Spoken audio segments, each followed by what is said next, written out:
Welcome back to One Piece Anime Review, episode number 321. We're just reviewing episode 1080 for this episode, which is basically...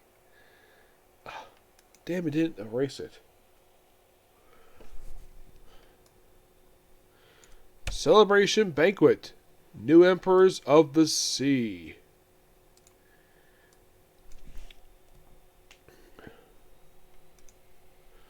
What's the episode? Pretty much the entirety of chapter 1053. Yep.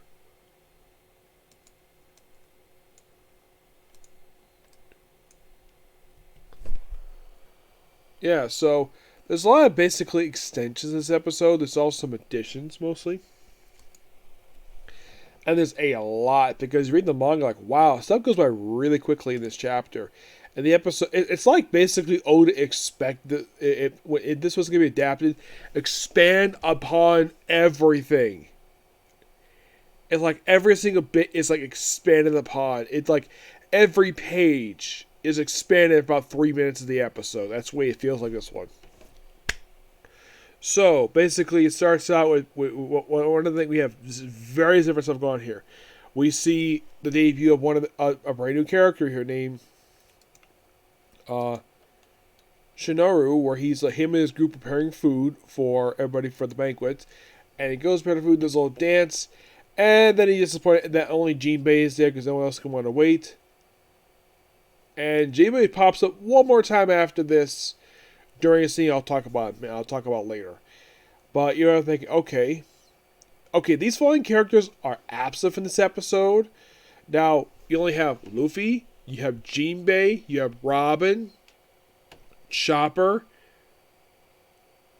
I think most everyone else is like mostly just on-screen cameos. They really don't say anything at all. So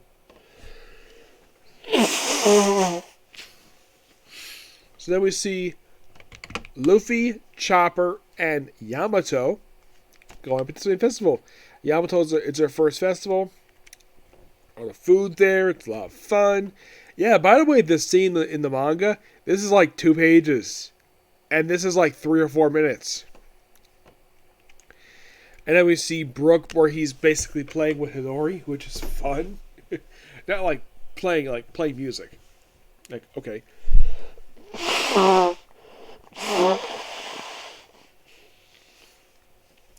Yeah, playing music with her. And of course also we do see Captain Kidd where he's at the shoreline where he's like reading the paper and finds out, oh crap. The episode starts quite interestingly.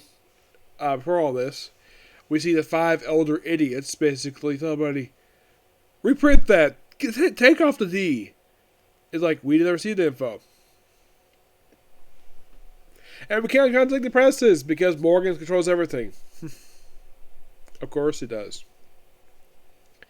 He's like, no one controls my newspapers. He's like, oh, it's so excited. We're printing real-time information with this stuff.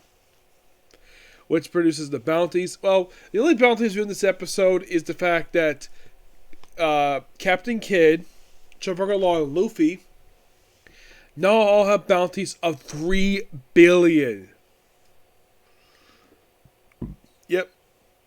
As the Straw Hats, not revealed just yet. Probably revealed later. So, everyone's all celebrating. We do also see somebody walking down the set of steps inside the palace. Now, this is a much expanded upon scene, which, thank you. And we see is actually, you can rob like a poneglyph, look at these things, where we like a little bit of stuff here. And you also see that Tonga, we found thing of his mask. It turns out he's actually Momo's grandfather, and also he's Odin's father. Where he does reveal what the heck happened to him. Well, apparently, after Orochi basically poses him, he basically put him in this, lock him in this hobby room, and he's able to escape. He saw what Wanda became, and with his son being dead, he does not know if his grandson is even still alive. So he tries to get Senpai Toe, but he couldn't go through it. So he decides to put on a mask and become basically a swordsman. Also, apparently, his height decreased. Yeah, he may have lost some feet to his legs. I'm not sure what happened with it. So, Robin does ask basically like, of course she of course when he tells her like, oh hi Nick or Robin, he's like, how do you know my name? Yeah, and of course she asks him the obvious question. I know Pluton is here, and he's like, how did you know that? The Poneglyph Alabasta told me. I'm like, wow, that's a name basically probably never heard in this series for quite a while. Unless you've seen Alabasta, you're probably like, really? Yeah, referencing like one episode toward the end of Alabasta for this. Yep, it's an absolute really good scene. Now this does continue in the next chapter where in the manga where he was of the reason what the whole thing of Pluton is and one of those big secret. We'll go that. We'll talk about Harpy next week. So, okay, everybody's all celebrating, and of course we see a flashback of Luffy, Yamato. Of course, Luffy wants, of course, Momo wants to become the hero, but he doesn't want that because he wants the attention. And of course, basically, like then Kid shows up. Well, before this, we see Roku has showed up. He get his scene expanded upon too, where he shows up like, "Hey, you must be Kaido's men. Give me some booze." They're like, "Nope, we're gonna beat the crap out of you." So he proceeds to train all of them, including the warden, or the former warden that is. And Drinks was like, "Man, this booze sucks." And then we see later in the episode where he looks like he wants to assault the capital, with him restoring the flowers in the area. I'm like, that is quite nice of him to do. Restoring the ground that's been poisoned by Orochi and Kaido. How nice to do that. And of course the episode was a shocking note the fact that, oh by the way, there's those fireworks going off, and then Kid reveals to Luffy that he is an emperor. Yep. Where he has replaced one of the emperors. The other two are still Shanks and Blackbeard. The fourth emperor beside him is Buggy! Yes, Buggy is basically the fourth emperor. Which is a whole bunch of dramatic stuff here. Yeah. So, you can see this episode, you're like, oh, this is basically the episode where I guess Oda must have really known, like, okay, we'll put the chapter out and it gets like, oh crap. There's like, oh, there's plenty of things we can expand upon here for this episode. It's like Oda was expecting this. And you probably think, okay, how long ago did this chapter come out, you might ask? Well, this chapter came out a little over a year ago. He expected this. Oh, yeah, he expected it. All right. But yeah, what a damn good episode. Loved it. Oh, by the way, we do see debut new characters. Aside from Story, we also see Dive, who is a member of the Kid Pirates. Now, you're probably thinking, is a new episode airing next week? Yes, there is. What about following week? Yep.